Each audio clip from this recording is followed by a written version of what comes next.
गांव के किनारे एक पुराना तालाब था जहां लोग जाने से कतराते थे।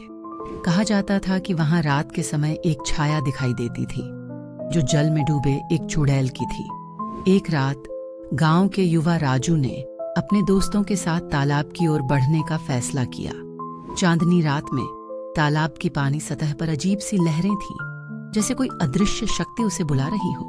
अचानक राजू ने देखा कि तालाब के किनारे एक सफेद साड़ी में लिपटी एक औरत खड़ी थी।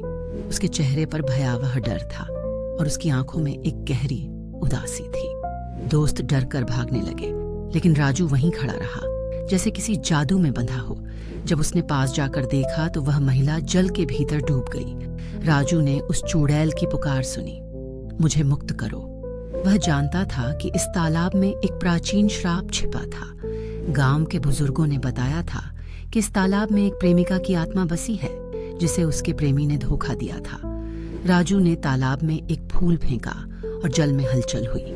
अचानक चांद की रोशनी में एक छाया उभरी और राजू की आंखों के सामने सब कुछ अंधेरा हो गया। अगली सुबह गांव वाले तालाब के पास राजू को खोजने आए, लेकिन वह कहीं नहीं मिला।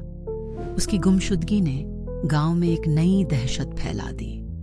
वह केवल एक और कहानी बन गया जो उस भूतिया तालाब के रहस्य को और गहरा करती गई।